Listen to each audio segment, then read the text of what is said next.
We're back. Hello, hello, hello. How y'all been? Y'all good out there? They are. I They're think great. so. I think they're great. Summertime. Whew, thank goodness. Yes. Listen, I'm loving summer in Texas. Well, I guess we kind of like Really? early summer. We haven't really hit the depths of summer yet. Okay, let me put a disclaimer. I do not love summer in Texas. That's because you're a Cali girl.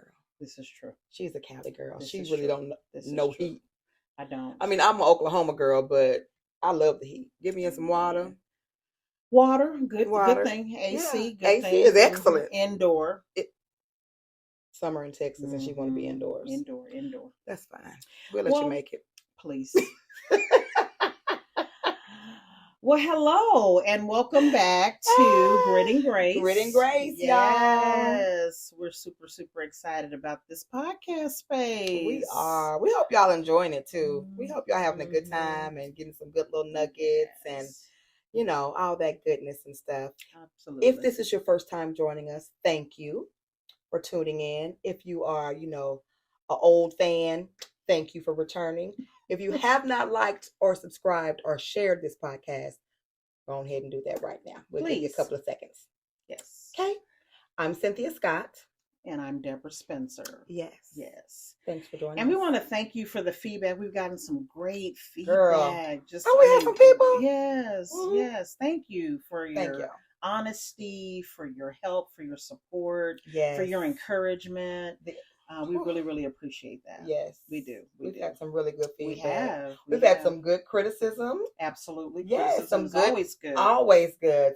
We've had some really good stuff. So thank y'all for letting us know how you feel about it and encouraging us to keep going. Yes. And doing better. Yes. And keep sharing. Yes. And being all open and honest and stuff and all that good stuff, y'all. We got some good stuff for you today. Don't we? We do. So, you want to go ahead and dive in, or you want to just? Well, we decided to continue the conversation on mental health. We've talked about it in a previous episode, and I know many of you have already watched that. And we just kind of decided to continue the conversation because one of the things that we really wanted to make sure that we were doing in this podcast space was being transparent to, not in all facets, but to the degree where it's helpful. So many may not know that, I had a battle with mental health. And a lot of times I think we know we live with the stigma of mental health in general, right? And we always think of it's not safe to share. It's, and sometimes we don't do anything about it. And based on your culture, there could just be a lot of facets to your mental health. But I wanted to kind of share my mental health journey because now I'm at a place where I can talk about it without crying. And there is a slogan that says, you're healed when you can talk about your story and it doesn't bring you to tears. Oh, that's so good. I'm at a place now where, of course, there's pockets of sadness when I think about where I was, but then there's also joy because I've overcome, not by myself, but with the help of others. So I'm very, very grateful, right? Amen, because I think we have to really take that serious. I always talk about the neck up. If you have a fracture, if you get a cut, a bruise, a broken bone, high blood pressure, diabetes, whatever it is, you actually get that taken care of. Well, most of us do. Right. But we don't think about that when it comes to mental health. We don't think about that from the neck up. We think, of course, if you have a headache, you may take something. Right. But as far as how you're feeling, how you're processing, and where you are in your journey. Right. And sometimes you don't know. My journey was a journey of self-destruction, right? So I really didn't know exactly where I was. Yes. And I think there were those pivotal words that are great words, but they're not great words when you're battling, like you're so strong and I'm independent and I'm busy. All of those words really can be counterproductive because we know that interdependence is a safe space, right? Absolutely. And we know that we can do nothing apart from each other. So, relationships are really important and how we do those relationships.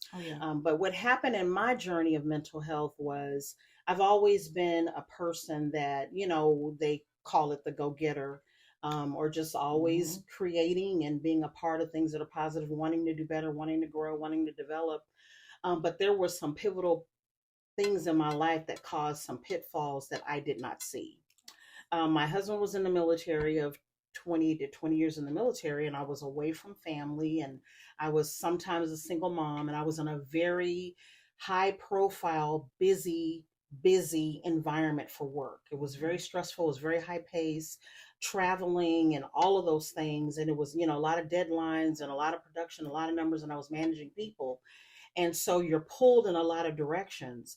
And then on top of that, I ended up having my second child. My kids are 11 and a half years apart, and my daughter was diagnosed with autism. Yeah. So that took me into a place that I think that's where it turned right for me. Because, we want to live this perfect life. We want to present a perfect life, right? Which that is really not even true. Right. There's no truth to that. Yeah.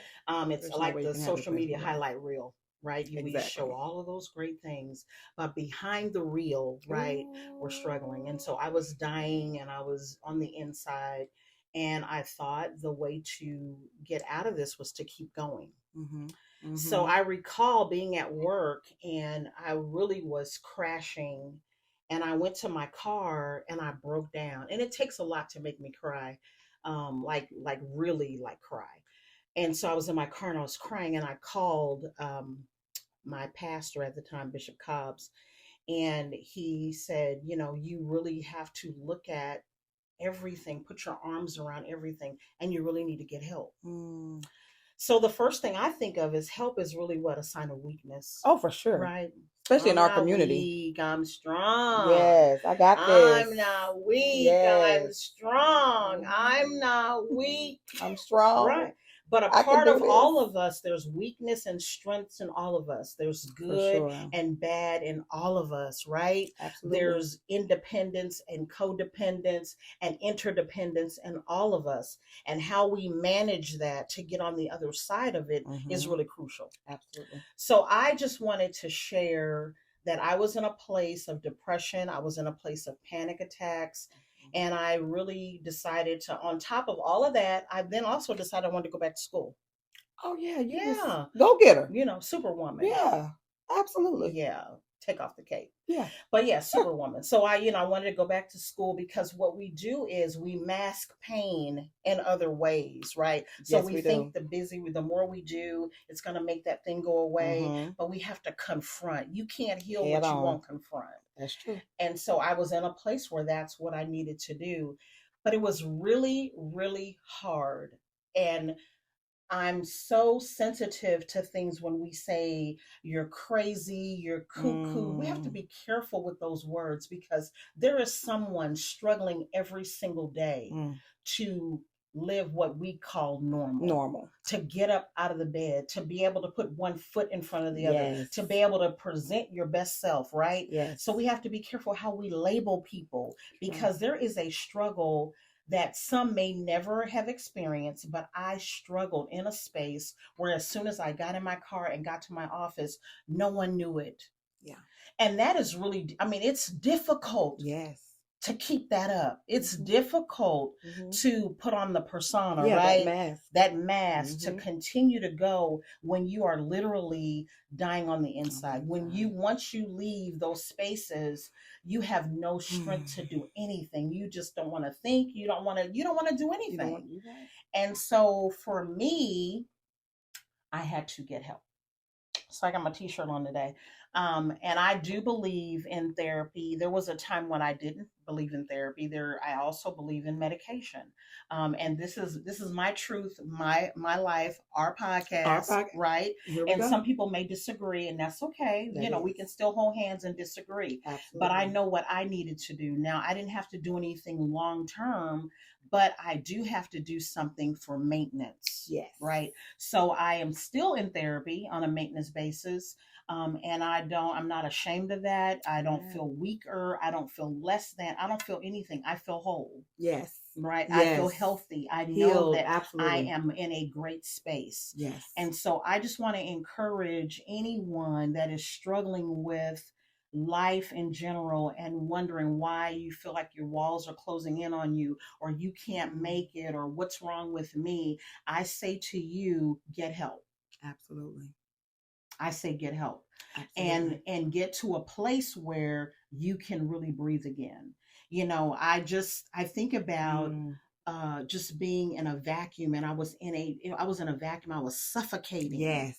And I didn't even know what it was like to live outside of that, because I had done it for so long. It was normal that it to became normal to me. And I was thinking that when I wasn't feeling like that, that there was actually something wrong, right? So I say, I won't stress this enough, get help. It is okay to get help. It is okay to admit absolutely that I can't do this. I don't know how I'm going to do this. Absolutely. I need help with this. Yes. It is. And when we try to live our lives in this independent state, right? Of I got it, I'm gonna take care of it. I got it, I can do this. We really are in a place where we're saying that we are going to continue to self-destruct. Yes. Because you can't do it by yourself. Because you can't. And it took me to a place of really, almost really just going all the way over, because I felt I was losing myself completely. Yes. And so when I went to see the therapist and all that good stuff, and she asked me what was going on with me, and I told her, and she's like, well, yeah, your plate's full, but what are you going to do about it? Right. Like, this is not to put it out there and we just keep rehearsing it like a bad record. Like everybody that comes in contact with us, they got to hear about our woes. That's not what this is about. This is about getting to a place where you turn the corner. Yes. You do.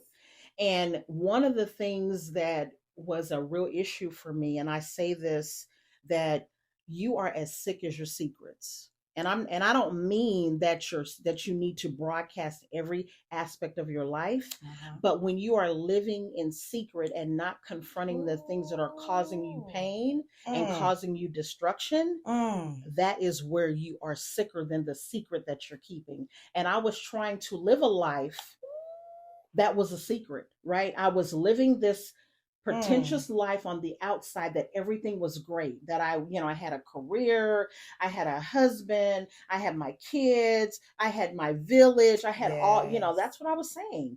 But I was dying. I was literally losing myself. And that's why I say the part that you are as sick as your secrets, right? Once I was able to cleanse, and get that out, right? Absolutely. And then get the help that I needed and get the encouragement and really deal with what those underlying issues were, then I was able to heal. Because what you do is you just go from one thing to the next. One of the things I did, this is crazy, but I'm going to tell you, I said the word, but this is one of the things that you do, I said before, you start masking pain, right? So one of the things that, I used to really, really love to do, I still like to do it, but I have boundaries and control, but I would love to shop, right? But there's a difference between loving to shop and being shopaholic. So I was a shopaholic, masking pain, and I had about $24,000 in revolving credit card debt. That's a lot. Yeah. 24,000. That's a lot. I'm not talking a car. I'm not talking about your house. I'm not talking about a boat. I'm talking revolving credit card debt. I couldn't tell you where that money was, what it went to, what I bought, because at that portion of my life was the portion of the life that was unhealthy. Yes. Right. Yes. And so, God did a thing for me. And God got us on the other side of that, still intact. And I'm grateful for that. But boy, was that a tough lesson. Yeah. But you know what? Truly, really. And I'm sharing this because I know there are others that are, whether your drug of choice is shopping, or whether it's over exercising, or whether it's overeating or under eating, whether it's just staying in the bed and not being paralyzed, not being able to move, whatever your drug of choice is, whether it is drugs, whether it is alcohol, whether it's whatever it is that you are overextended in, right? Absolutely. Even people. You know, Yeah. you can even be so overextended and being a people pleaser that you are not being satisfied in any of the relationships that you're in. Oh. So I say to us, as a collective community, we have to take care of ourselves. We're no good to ourselves or anyone else. We can't even participate in life effectively to really pursue our passions and purpose unless we get ourselves together. We're good at giving other people advice. Come on. But we're not good at always taking that same medicine. That same right? advice. Yes. And we have to do that so that we can live in peace. We talk about protecting your peace and living in harmony and balance and good vibes and all of those great words. And those words are great, but there has to be action behind that, right? Absolutely. We have to really participate and be intentional about being healthy. Yes.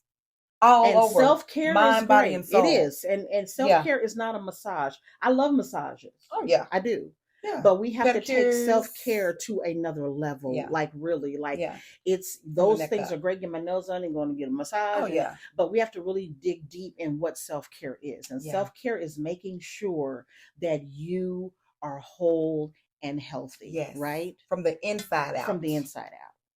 From the inside Doesn't matter out. what it looks like on the outside. Because I told y'all a few weeks ago I'm trying to lose some pounds. But I can be and she's doing it too. She doing it. Really? Yeah. Okay, all right. But I just really wanted to share because I know we talked about the mental health space, and I just really wanted to share my journey of mental health. And it was a time when I would not talk about this. I was going to the hospital regularly thinking I was having a heart attack, but they were actually panic attacks, right? And just they said, nothing's wrong with you, you're fine. But I was having paralyzing fear moments where I didn't think I was going to make it home. I was in the car driving. Yeah. And I don't want to ever be in a place like that. And I don't want you to ever be in a place like that. We can get the help. Absolutely. It's available. It's out there. It is. Yes. So I say to you, I plead with the audience and anyone else that it is okay. Like I said before, it is okay to not be okay. Absolutely. But it's not okay not to get help. That's right. So I just felt like the transparency was pivotal for me because that's a part of my cleansing, right? Absolutely. Is that we don't all have to go through what somebody else went through. I don't have to experience everything that you experience for me to be able to have a wake-up call. I can learn from the mistakes of others. Absolutely. I can get advice and help from the mistakes of others, right? So I say before you go down some of these roads that I went down, look, take a pause, recalibrate, and get the help that you need so that you can be healthy. Yes. And know that you are worthy of the help. You are. You are worth it. You are enough right where you are. Right where you are. You are worthy. There is purpose in all of us. Yes, indeed. There is passion in all of us. We all bring something to the table, right? Absolutely. You just have to make sure you're around the right table. Gotta be around the right table. Have to be. Yes. Indeed. So thank you for allowing me, to share in that space. And I hope it helps someone.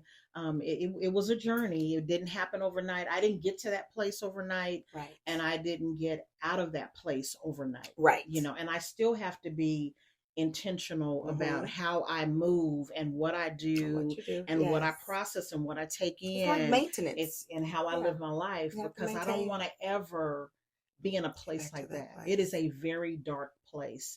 And I understand how people can be like right here one day and right here one day. Yes. Because some of us are carrying scars and baggage and trauma, and you only need one more thing to tip you over. It's like the insurance industry that I was in.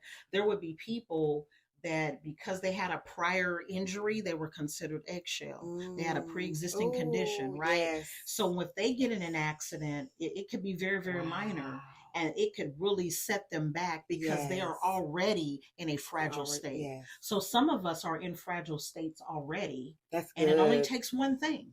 That's good. It only takes one thing to move you to a place from where you're just a little not okay to not being okay. Absolutely. So I encourage you because there is freedom, there is liberty, there is breath in that next level of help.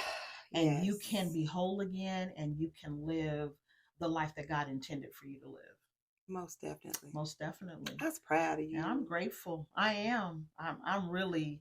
I mean, it's really a subject for me that, like I said, it used to make me cry. Right. But I'm thankful, and I'm thankful for people. I'm thankful for people that were not judgmental, yes. right? And that's something we carry too, because we're afraid of what is the person going to think, what are they going to say, But get in a free judgment zone, absolutely. Really. And if if they're bothered by it, then move around. They're not for you. They're not. Yeah, they're not for your circle. They're not. Everybody's not for you. Right. If you can't be yourself, and if you can't truly be in a space where you have a village of people or friends or family, whatever you want to call it, that will allow you to say and be who you really are at your core, and knowing that they're going to support you through it without judgment, then they're not for you. Exactly. Truly. Thank you for that, Deborah. You're welcome. I'm proud of you, girl. Thank you, girl. She's so awesome and amazing. God is good, y'all. We appreciate y'all for listening. We appreciate y'all for giving us this space to just unload on y'all and help y'all, and just be open and honest in our journey through grit and through grace. Mm-hmm. We appreciate all of you, and we appreciate Deborah Spencer for sharing her journey, her testimony with us. I know it has helped someone, because it has helped me. We'll talk about that another time. But I pray that it has helped you all. And if it hasn't helped you, it has helped someone, along your way. Okay. So absolutely. Like, share, subscribe, bless somebody with this testimony, with this journey. And we will see y'all soon. Bye. Love you.